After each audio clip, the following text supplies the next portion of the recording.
भारत चीन युद्ध 1962 ऐसा इकलौता काला युद्ध है जो भारत हारा। कारण थे क्या? भाग्य, अवसर या नेता? ऐसा युद्ध जिसने 20वीं सदी के महानतम नेताओं में से एक पंडित जवाहरलाल नेहरू को तोड़ के रख दिया और भारतीय रक्षा नीति में ऐसा परिवर्तन लाया कि भारत एशियाई महाशक्ति बनने की राह चल दिया। इस युद्ध की हार की जड़ें इतनी गहरी थी कि उसे उजागर करने के लिए एक कमीशन बैठाई गई, the infamous Henderson and Bhagat report.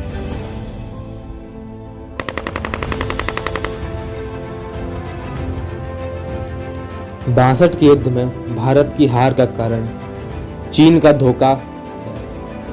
लेकिन क्या दो देशों के युद्ध में एक देश का धोखा दूसरे देश की हार का कारण बन सकता है? नहीं। कई ऐसे कारण थे जिनको उजागर करना अति आवश्यक था और इसी के लिए पंडित नेहरू ने दो कमेटियों का गठन किया, एक ब्रुक की अगुवाई में व एक भगत की अगुवाई में। इनकी रिपोर्ट इतनी अविश्वसनीय व चौंका देने वाली थी कि इसे आज भी क्लासिफाइड अर्थात गुप्त रखा गया है। इस गुप्त रिपोर्ट में कई गहरे काले राज हैं।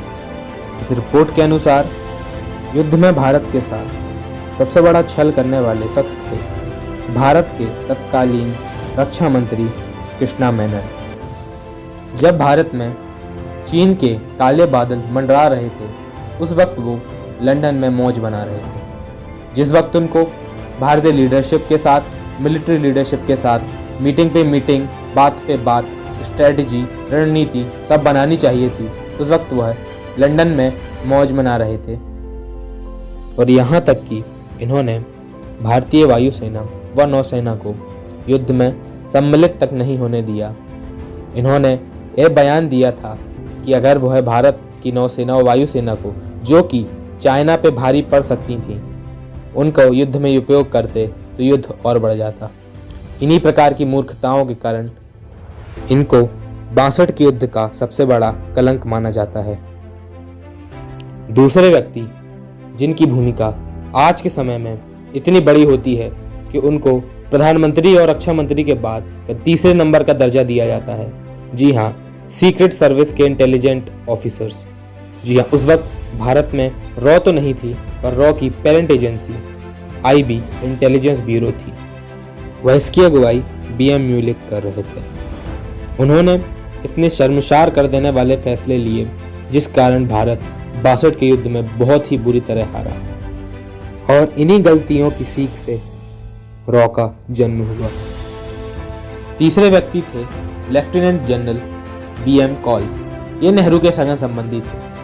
इनको नॉर्थ ईस्ट फ्रंटियर, जी हाँ, जो आज का अरुणाचल प्रदेश है, उसकी जिम्मेदारी दे दी गई, जो कि सामान्यतः उम्रदराज तथा अनुभवी लोगों को दी जाती है।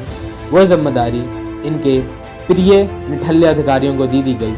इसी कारण आज भारत के पास आधा अरुणाचल नहीं है। चौथे व्यक्ति हैं ब्रिगेडियर DK पाटिल। इन्होंने कई बेतुके बयान दिए, जिसमें से एक बयान तो युद्ध होने के मात्र 1 महीने पहले का था, जिसमें ये सैनिकों की सभा को संबोधित करते हुए ये कह बैठे कि चाइना कभी भारत से युद्ध कर ही नहीं सकता।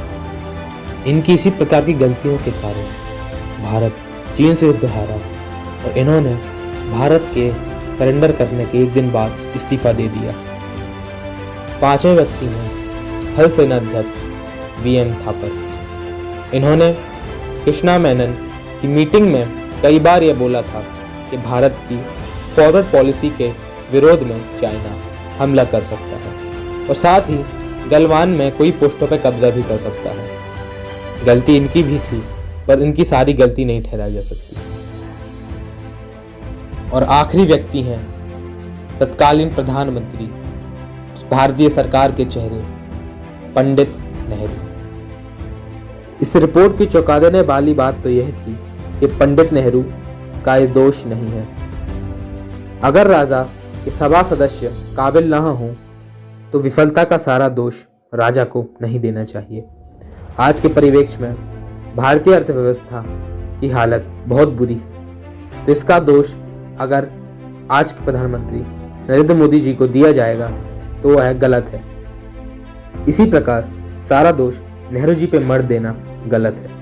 हाँ, नेहरू जी की गलती थी, उनको अपने सभा सदस्यों पे नज़र निगरानी रखनी चाहिए थी, लेकिन अगर सारा दोष नेहरू जी को दिया जाएगा तो वह गलत है।